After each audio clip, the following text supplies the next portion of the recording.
Karnataka high court में हिजाब तनाजे पर समाअत का सिलसिला जारी है। रियासती सतह पर इस मामले में रियासत में उथल पुथल मची हुई है।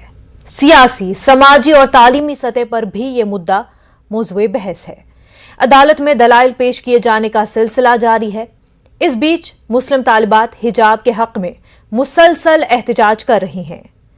विजयनगर, चित्रदुर्ग और यादगिरी में लड़कियों ने कॉलेज के बाहर एहतजाज किया।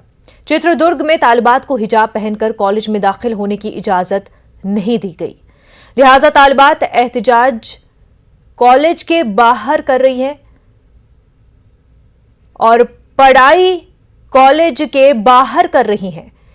यादगिरी के न्यू कॉन्ट्रापीयू कॉलेज के बाहर तालिबात ने एहतजाज किया। उधर आज से शिमोगा के 3 कॉलेज दोबारा खुल गए हैं। शिमोगा के 3 कॉलेजों में पिछले हफ्ते पथराव और कशीदगी के वाकयात भी पेश आए थे। हुबली और धारवाज में दफा 144 नाफिज कर दी गई है।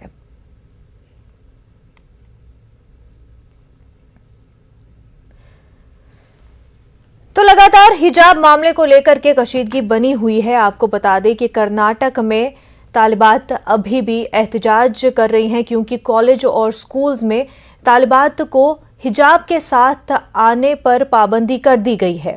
ऐसे में तालिबात अपना हक मांग रही है कि हिजाब पहनने को लेकर के उन पर पाबंदी क्यों लगाई जा रही है। ये पूरा मामला हाई कोर्ट में है, जहां पर इस मामले को लेकर के लगातार समाअत हो रही है। आज भी इस मामले को लेकर के हाई कोर्ट में समाअत है। आपको बता दें, फैसला आने तक हाई कोर्ट ने ये फैसला दिया था कि स्कूल कॉलेज खुले रहेंगे और तब तक जो प्रेस्क्राइब्ड ड्रेस कोड होगा उसके तहत ही स्टूडेंट्स जो है स्कूल और कॉलेज अटेंड कर पाएंगे। सरकारी स्कूल और कॉलेज में बिना कोई रिलीजियस अटायर के स्टूडेंट्स एंटर होंगे। ऐसे में तालिबात और सरपरस्त खुश नहीं है। मुस्लिम तालिबात का ये मानना है कि वो पहले से ही स्कूल में और कॉलेज में हिजाब पहनती आई हैं और कई ऐसे स्कूल और कॉलेज हैं जहां पर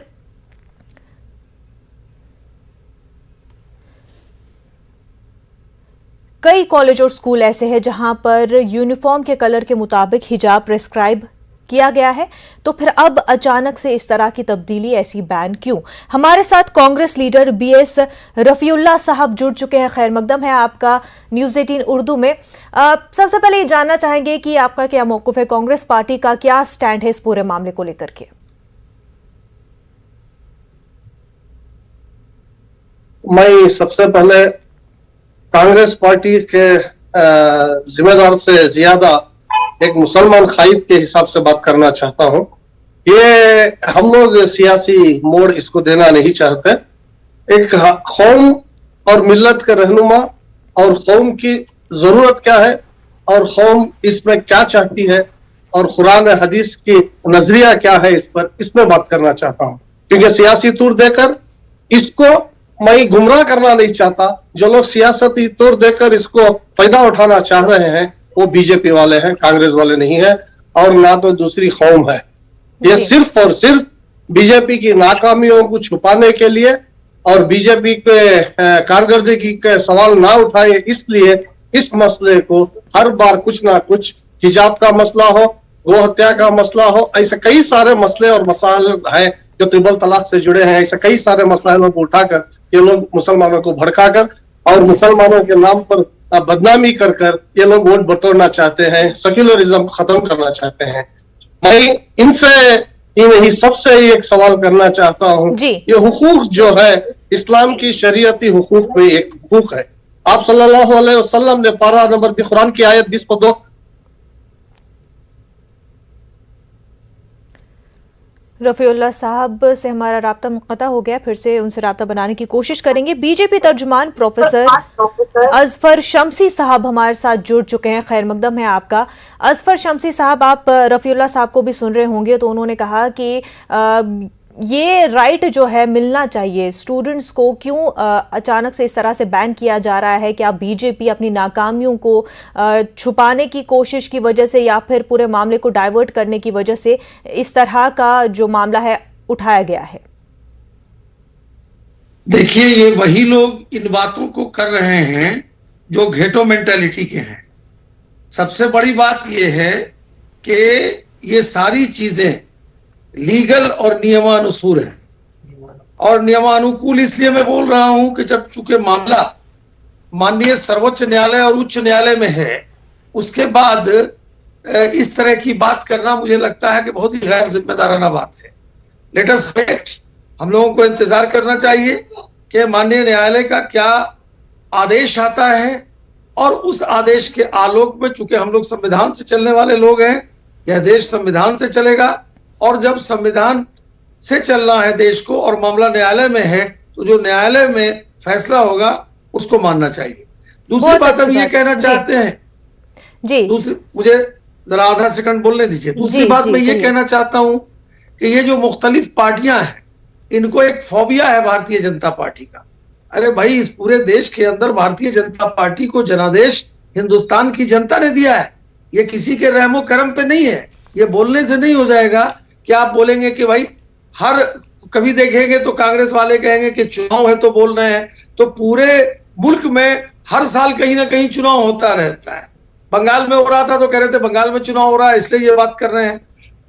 और इन बातों पर भी ध्यान देना चाहिए कि स्कूलों के अंदर कुछ कोड ऑफ डिसिप्लिन होते हैं, और कोड ऑफ डिसिप्लिन के माध्यम से ही मैं मानता हूं कि संविधान ने इस बात की इजाजत दी है कि हम क्या खाएंगे, क्या पहनेंगे, क्या कपड़ा पहनेंगे, इसकी इजाजत है। In spite of that her institution का अपना कोड होता है।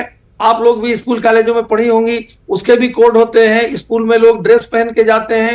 अगर आप इंग्लिश स्कूल में जाएंगे तो वहां देखेंगे कि उनका ड्रेस होता है। मदरसों में जाएंगे तो उनका ड्रेस होता है। माइनॉरिटी स्कूल्स और कॉलेज में जाएंगे तो उनका ड्रेस होता है। शिशु मंदिर में जाएंगे तो उनका ड्रेस होता है। तो वो guided by the institutions, university, college का जो गाइडलाइन है, कोड ऑफ कंडक्ट है, उस आलोक में अब इसको डाइवर्ट करके, चाहे जो लोग भी हो, whomever भी, जो लोग भी इसको डाइवर्ट करके इसका इस्लामीकरण करना चाहते हैं, इसका जो है वोट बैंक की राजनीति करना चाहते हैं, मैं ये पूछना चाहता हूं कि आज जो दूसरी कंट्री है और दूसरी कंट्री में जो लोग मान लीजिए पढ़ रहे हैं या काम कर रहे हैं, क्या वो कोड ऑफ डिसिप्लिन को नहीं मानते? हिंदुस्तान की मैं बात करता हूं। आज लड़कियां, लाखों लाख लड़कियां पुलिस में भर्ती हैं, तो पुलिस का एक कोड है। तो क्या वो जब नौकरी पे जाएंगी तो वो क्या बोलेंगी कि मैं उसको नहीं पहनूंगी?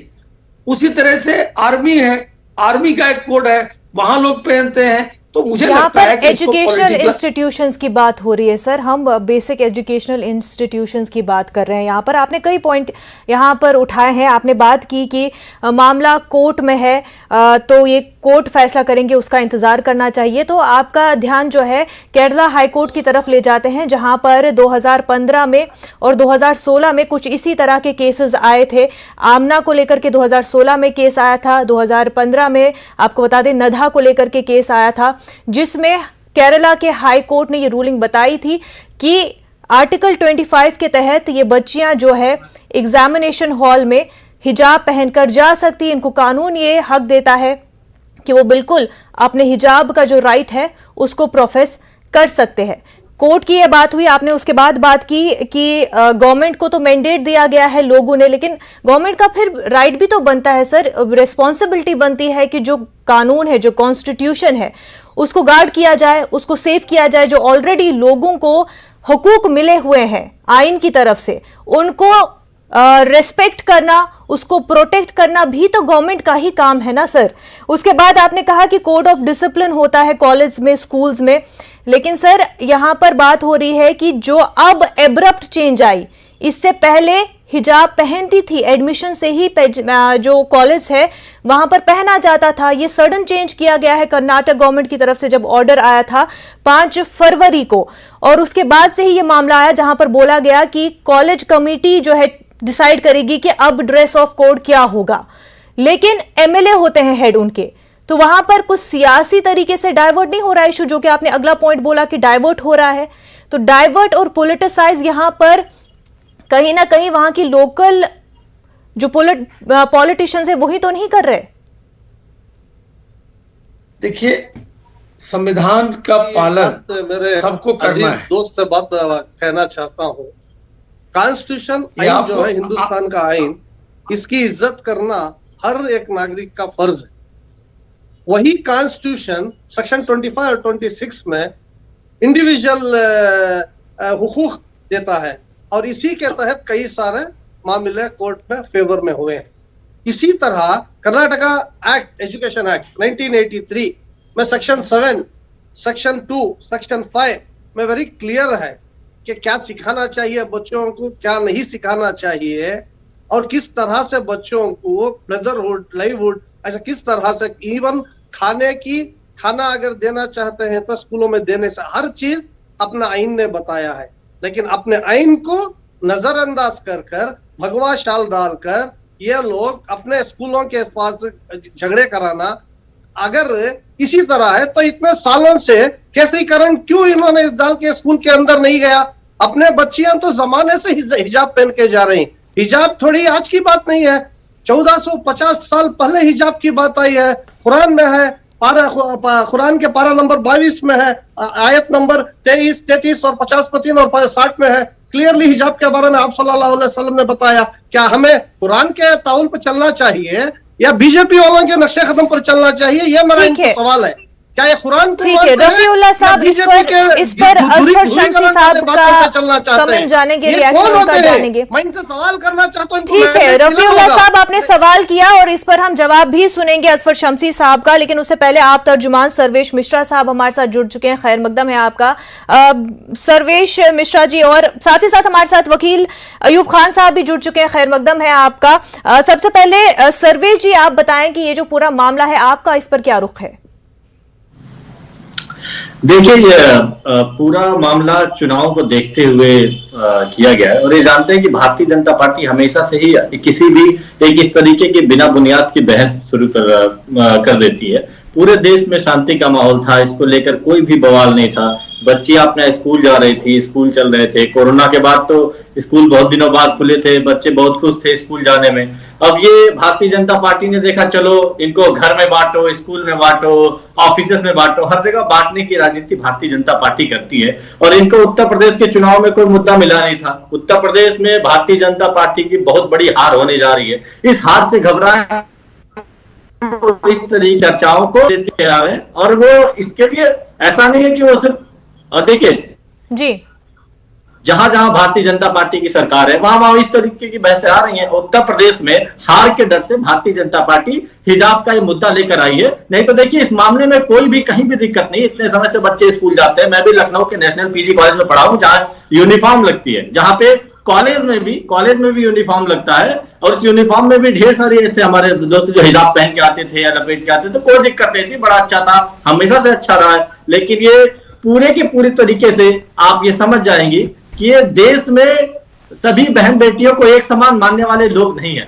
देखिए हमारी पार्टी का स्टैंड है, चाहे हिंदू की बेटी हो, मुसलमान की बेटी हो, सिख की बेटी हो, ईसाई की बेटी हो, सबकी बेटियां बराबर हैं और हम सबकी सुरक्षा के लिए, सबको समान, सबकी सुरक्षा के लिए प्रतिबद्ध हैं। हम एक समान अधिकार दे रहे हैं सभी को।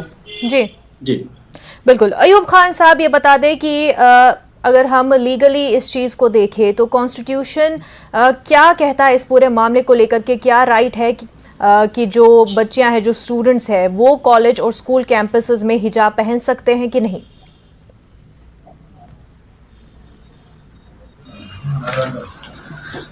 देखिए ये आइन में जो है कॉन्स्टिट्यूशन में सेक्शन 20 आर्टिकल 25 करके है जी, जिसमें तमाम अफराद को आजादी दी गई है कि वो अपने जमीर की आजादी के साथ अपने हुकूक का इस्तेमाल करें और हुकूमत को इख्तियार दिया गया है कि उसके ऊपर कुछ चेक रखे, पाबंदी रखे।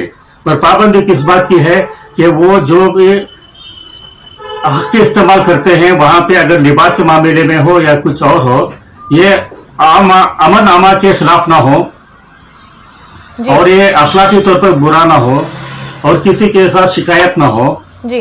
तो इस तरह वो अपने काम को अंजाम दे सकते हैं, अपने हक का इस्तेमाल कर सकते हैं कि इससे टकराव ना हो। तो हुकूमत की जिम्मेदारी है कि ये जो भी आजादी का इस्तेमाल हो रहा है बाशिंदों से जी, तो इससे वो पब्लिक ऑर्डर में कोई खलल नहीं पड़ रहा है तो उनको एतराज करने का कोई हक नहीं रहता। उनको पूरी की पूरी आजादी का हक इस्तेमाल करने का मिल जाता है। जी तो ये बता दें कि जो हिजाब पर बैन की बात की जा रही है, जो हिजाब पर रोक लगाई जा रही है, क्या इस वजह से पब्लिक ऑर्डर में कोई खलल पड़ता है, या जो आपने बात कही कि आर्टिकल 25 के हिसाब से जो मॉरलिटी है और पब्लिक और जो हम बात कर रहे हैं कि पब्लिक ऑर्डर पर कोई असर नहीं पड़ना चाहिए, क्या हिजाब की वजह से पब्लिक ऑर्डर पर और मोरालिटी पर कोई असर पड़ता है?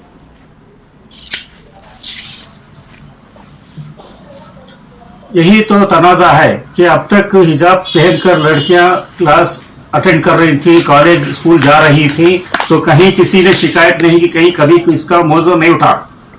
अभी अचानक से रातों रात जब स्कूल के CDC यानी कॉलेज डेवलपमेंट कमेटी ने एक फरमान जारी कर दिया कि लड़कियों को हिजाब पहनकर नहीं आना है, उनको क्लास के बाहर ही, कंपाउंड के बाहर, स्कूल के बाहर ही रोक दिया गया।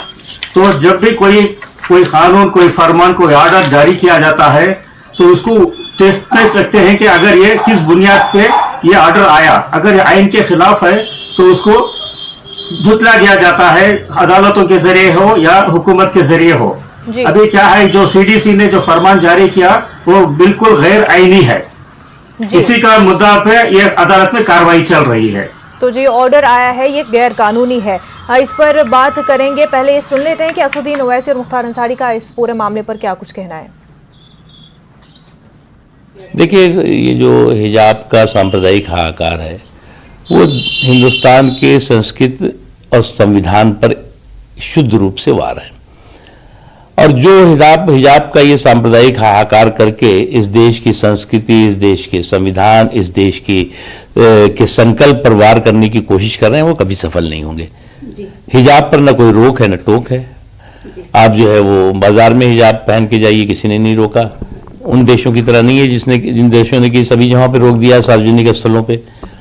आप बाजार में जाइए, आप सड़क पे जाइए, आप कहीं जाइए, जहाँ पे जो कोड है वो कोड को मानना पड़ेगा। अब उसमें जिद अगर आप कर रहे हैं तो ये जिद और अकड़ जो है वो मुझे नहीं लगता कि किसी भी समाज के हित में होती है। और कुछ लोग इस पूरे के पूरे मामले में जो लड़कियां हैं उनको शिक्षा से कैसे दूर करो, तालीम से कैसे दूर करो, और उनकी तालीम पर किस तरह से तालिबानी ताला लगा दो, ये कोशिश है। और ये कोशिश सफल नहीं होने देना चाहिए, किसी को भी नहीं होने देना चाहिए।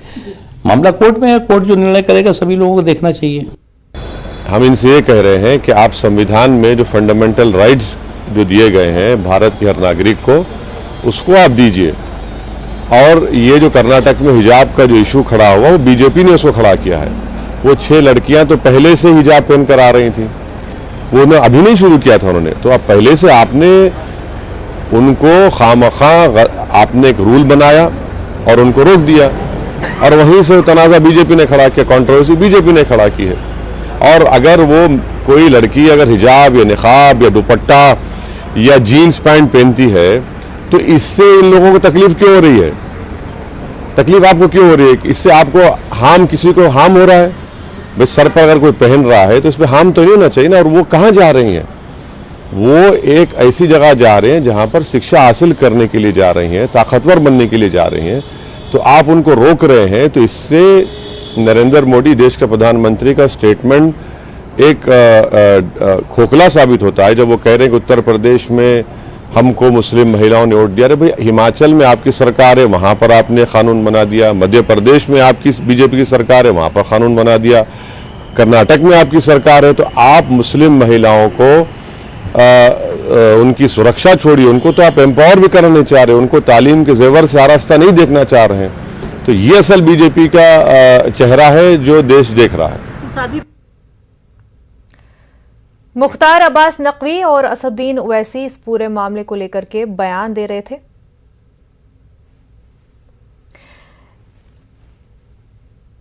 असफर शम्सी साहब, आपसे जानना चाहेंगे, मुख्तार अब्बास नकवी को हमने सुना और वो कह रहे थे कि इस हिजाब की वजह से शिक्षा पर रोक लग जाती है बच्चियों के। कैसे शिक्षा पर रोक हिजाब पहनने से किस तरह से लग जाती है?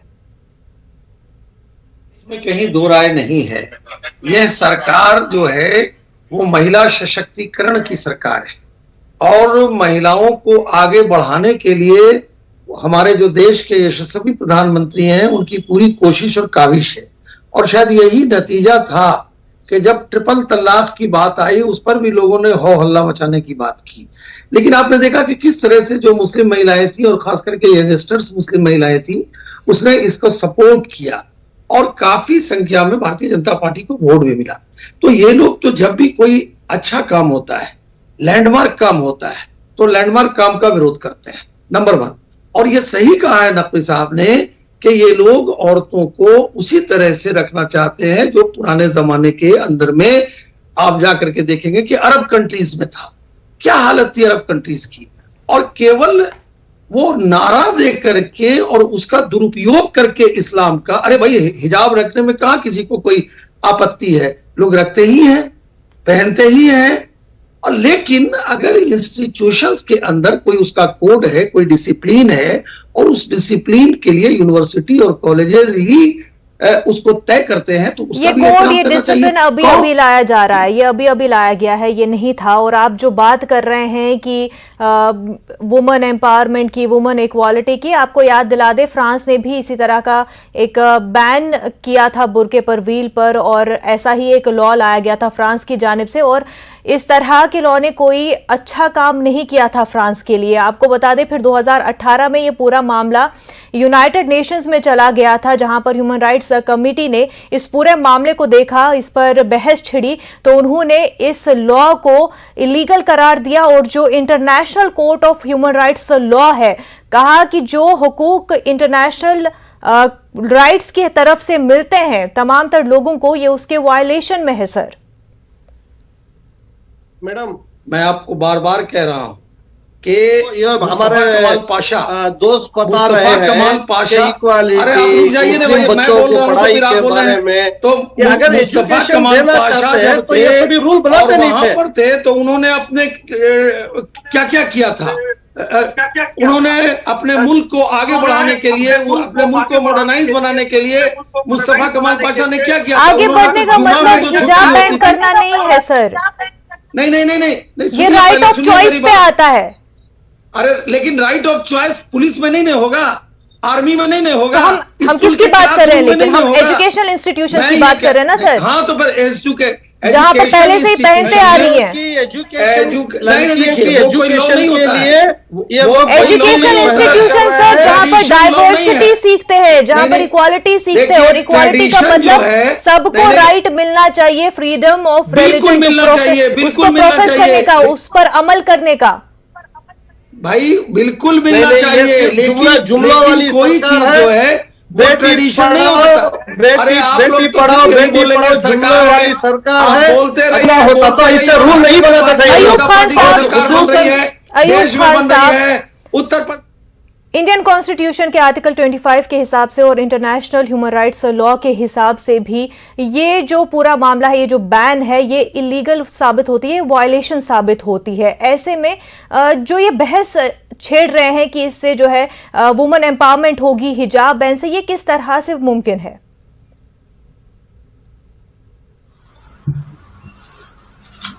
अभी कानून जो भी बना जाता है उसको आइन की कसौटी पे परखा जाता है जी। अभी क्या है, ये हुकूमत का कोई कानून नहीं है, रियासती हुकूमत का नहीं है या मरकजी हुकूमत का कोई कानून नहीं है। ये सिर्फ एक एडमिनिस्ट्रेटिव ऑर्डर वो CDC यानी कॉलेज डेवलपमेंट काउंसिल की जानिब से शाये किया गया है। इसको अचानक से लागू कर दिया गया बगैर ये तरह के शोकास नोटिस के, और जो भी स्टेक होल्डर्स होते हैं, वालिदैन होते हैं, शागिर्द होते हैं, स्कूल की मैनेजमेंट थी, सभी के भी अपने ऑब्जेक्शंस को लेकर उसको डिस्कस करके तबादले ख्याल के बाद उसको लागू करना चाहिए था, अगर वो सही है तो। ये क्या हो गया, कानून की कसौटी पर कोई परखा नहीं, कुछ नहीं, अचानक से ये ऑर्डर जारी कर दिया। यही आर्बिट्ररी ऑर्डर कहते हैं इसको, ये गैर कानूनी है आइन के हिसाब से। जी, गैर कानूनी है आइन के हिसाब से। सर्वेश मिश्रा साहब क्या कहेंगे? देखिए, संविधान के आर्टिकल 25 के मुताबिक हमारे पूरे देश में ये अधिकार है।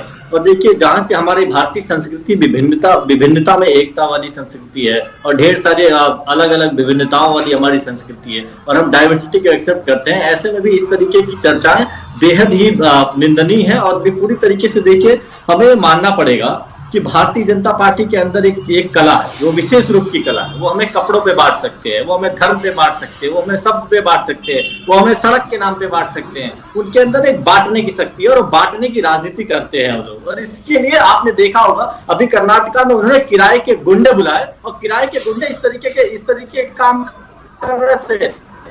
बिल्कुल, तो ये पूरा मामला जो है पॉलिटिसाइज हो चुका है और ये कर्नाटक से जहां शुरू हुआ था, अब दूसरे जो स्टेट्स है, दूसरी रियासतें जो है, वहां पर भी इसका असर देखने को मिल रहा है। तो कहीं ना कहीं जो बात यहां पर की जा रही है कि मुस्लिम खवातीन को आगे बढ़ाने की कोशिश, बल्कि उससे उल्टा ये होगा, वो और घरों के अंदर महदूद हो जाएगी। जो ऑलरेडी इलिटरेसी रेट ज्यादा है मुस्लिम खवातीन में, वो और बढ़ा दी जाएगी। तो ये कोई अच्छा काम नहीं हो रहा है, यहाँ पर खवातीन को नुकसान ही पहुंचाया जा रहा है। BS रफीउल्लाह साहब, प्रोफेसर अजफर शमसी साहब, अयूब खान साहब, सर्वेश मिश्रा साहब, आप सभी का बेहद शुक्रिया हमारे साथ बात करने के लिए।